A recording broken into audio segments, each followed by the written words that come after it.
Selamat malam perawat Jawa Tengah, perawat Indonesia.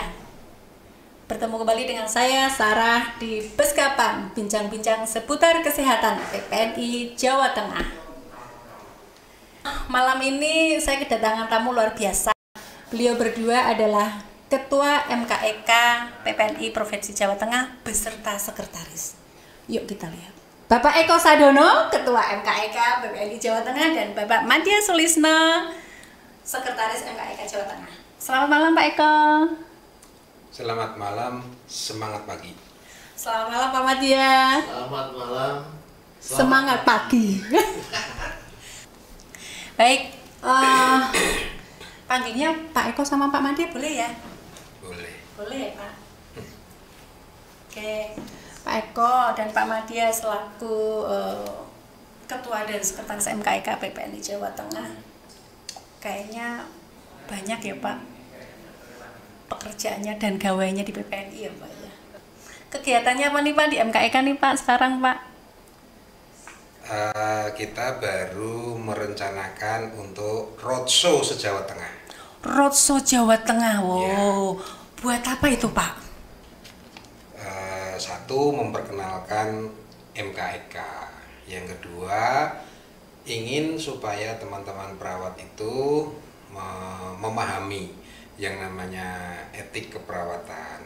Yang ketiga, supaya teman-teman itu menyadari.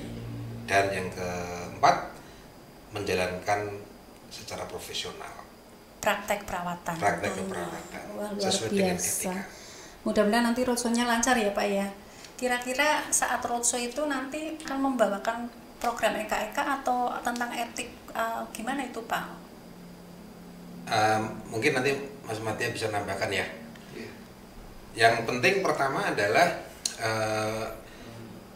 ada beberapa target ya. Yang pertama, teman-teman yang ada di DPD dan teman-teman yang ada di DPK di masing-masing kabupaten.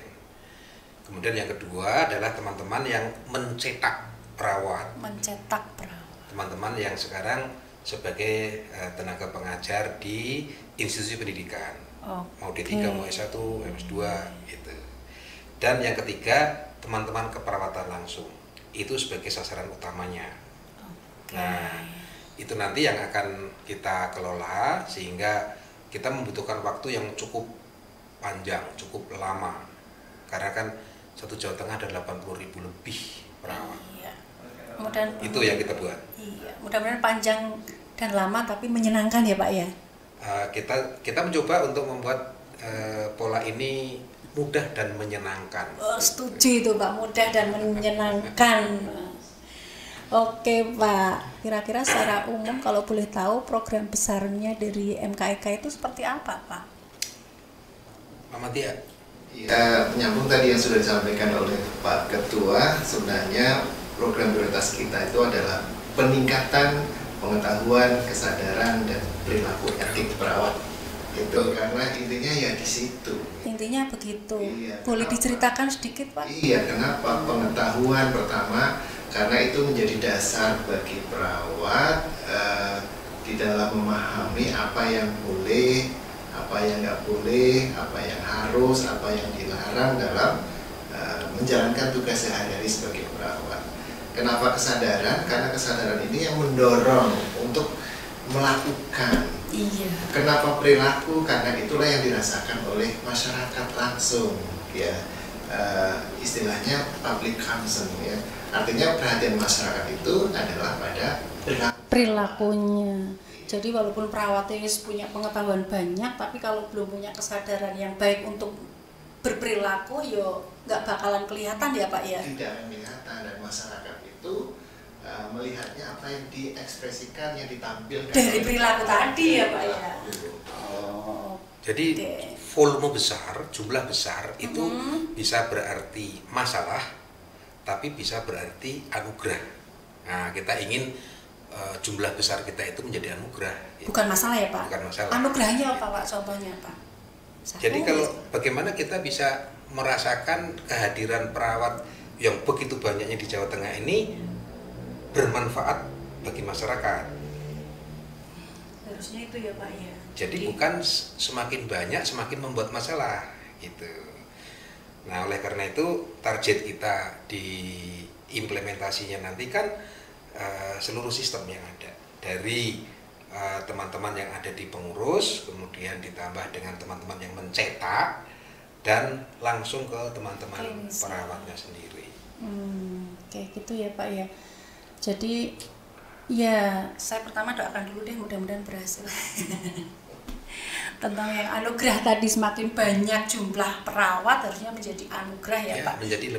Menjadi nilai tambah di profesi masyarakat kita. Lebih sehat, lebih bahagia, bisa mendukung pembangunan kesehatan lebih cepat ya Pak ya. Harusnya begitu. Harusnya begitu. Percaya, masyarakat makin percaya kepada perawat. Nah itu sebenarnya ya Pak, perilaku tadi itu terus menumbuhkan masyarakat itu percaya. Betul. Ya Pak ya. Sebenarnya kan kalau data-data di luar kan sudah jelas ya. Kita ingat pada saat kita di Pekalongan yang bicara bukan saya loh gitu, tetapi pembicara dari dosen Undip, psikologi Undip yang mengatakan bahwa di luar ada justru kepercayaan terhadap perawat itu luar biasa, nomor 1 dibanding dengan profesi-profesi lain. Nah sekarang mungkin nggak kita menciptakan hal semacam? Karena itu bukan di Indonesia ya Pak ya? Itu tidak di Indonesia. Nah kita ingin, kenapa tidak? Gitu. Itu terjadi di Indonesia begitu ya Pak ya? Jadi dipercaya bahwa itu profesi yang profesi yang bisa dipercaya. Iya, itu kayaknya kalau saya mikir dan baca-baca masalah itu tuh tantangan besar ya Pak ya? Tantangan besar buat perawat, dan mungkin karena kita Pak Madya dan Pak Eko sebagai pengurus di PPNI khususnya di MKEK itu PR besar itu Pak. Betul. Karena banyak sekali loh Pak di medsos sekarang itu kan luar biasa Pak. Saya pernah tahu itu namanya etik digital.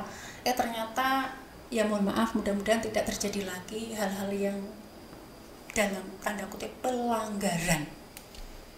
Itu kan mengejawantahkan yang disampaikan Pak Madya tadi. Yang pertama pemahaman dulu. Kemudian menyadari yang benar dan yang salah. Yang ketiga berperilaku. Oh itu salah, saya nggak boleh. Oh itu yang betul, itu yang harus. Gitu. Nah barangkali perubahan di Indonesia ini, di kita ini yang sekarang berubah dari proses manual menuju ke elektronik, ya bahkan sekarang mulai TV pun sudah ditinggalkan analog, pindah ke digital gitu. Dan sekarang semua pemerintah pun juga sudah mengeluarkan aturan nanti 2023 itu harus menggunakan electronic medical record juga di rumah sakit. RMA itu ya Pak ya? RMA ini juga semakin menantang sebenarnya, karena di rumah sakit itu pasti tenaga kesehatan yang paling banyak jumlahnya adalah perawat. Iya, betul. Tantangan bagi kita untuk memahami bagaimana menggunakan media-media elektronik, bagaimana menggunakan media-media sosial, dan ini tantangannya ada pada etik sebenarnya. Iya. Sehingga bagaimana memahamkan, bagaimana menyadarkan, dan bagaimana membuat perilaku sesuai dengan etik itu menjadi tantangan. Iya betul, setuju sekali. Harus memberikan pemahaman, edukasi, pengetahuan yang sebaik-baiknya kepada calon perawat dan perawatnya semuanya, sehingga berperilaku etik yang baik. Betul. Ya Pak. Betul. Baik itu ketemu pasiennya, entah itu di media sosial ya Pak ya. Karena justru di media sosial itu yang banyak yang banyak keciduk, keciduk kasus, dan itu menjadi pekerjaan MKEK setelah ini. Oleh karena kan jejak digital kan tidak pernah terhapus. Nah ini yang tidak disadari oleh teman-teman semua. Kemudian bahwa bicara di media sosial itu sebenarnya tidak berbeda dengan kita ngomong bertiga begini. Gitu. Iya betul. Bahkan lebih tidak bisa lagi dihilangkan. Kalau kita bertiga selesai nggak ada bukti. Tetapi kalau kita di medsos, bukti tidak akan pernah hilang. Nggak pernah hilang. Gitu. Nah, sudah di delete aja masih bisa dilacak ya Pak ya. Ini yang tidak disadari oleh teman-teman semua, bahwa diskusi di media sosial itu sebenarnya tidak berbeda dengan diskusi langsung. Bahkan lebih lagi, diskusi langsung selesai tidak ada rekaman, kalau media sosial itu rekamannya tidak bisa hilang. Nah, ini yang kadang-kadang tidak disadari. Dan semuanya harus paham tentang itu, apalagi di era digital ini. Ya, bagus kan kemarin yang dengan Kominfo, di mana ada literasi digital. Iya, itu salah satu program. Bisa dilihat lagi yang ada di YouTube-nya BPNI, sehingga kalau pengen tahu apa sih sebenarnya digital itu, nah buka kembali. Iyalah, saya mengikuti bapak-bapak kan salah satu pembicaranya. Iya, gimana itu Pak Madia? Waktu kemarin menjadi salah satu pembicara kan tentang etik juga ya Pak, ya setahu saya, seingat saya itu gimana itu Pak? Ya, pada saat itu kita ingin menekankan kepada perawat bahwa meskipun masing-masing pribadi ingin eksis ya, ingin mendapatkan pengakuan, ya, apalagi sekarang melalui media sosial, tetapi jangan sampai kemudian kita lepas kontrol gitu ya. Jadi untuk aktualisasi diri boleh, tetapi harus menjaga batas-batas, termasuk konfidensialitinya pasien atau kerahasiaan pasien, sehingga membuat konten jangan sampai kemudian melibatkan pasien yang harus kita lindungi privasinya atau konfidensialitinya. Tapi iya betul ya Pak ya, seperti itu. Tapi mungkin tadi kembali lagi saya yang tadi programnya tadi pertama kan pengetahuan dan kesadaran. Bisa jadi memang kayaknya beberapa konten itu kan yang membuat juga adik-adik calon perawat ya, tidak hanya perawat saja. Mungkin belum paham, belum paham ini pas nggak sih, ini melanggar etik apa enggak sih, mereka nggak paham itu ya Pak ya. Iya. Jadi kita menyadari bahwa MKEK ini nggak bisa bekerja sendiri.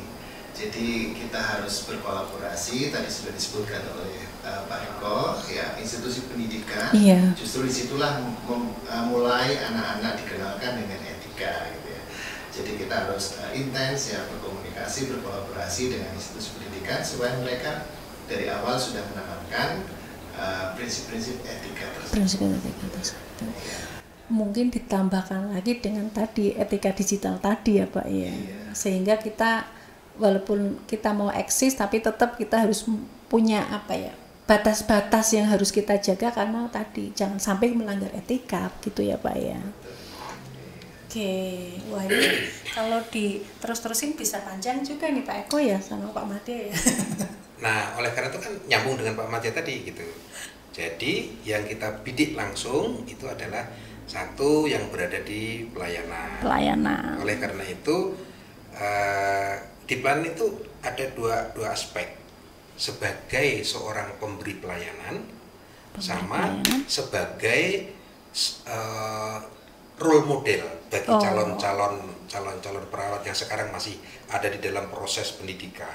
Jadi seniornya memberikan contoh kepada juniornya ya Pak. Jadi kalau nanti yang ada di klinis ini bagus, harapannya yang di pendidikan juga bagus, mereka ketemu begitu. Jadi apa yang ada di dalam pendidikan ketemu ada di lapangan, sehingga nanti ketika dia keluar itu yang dia bawa.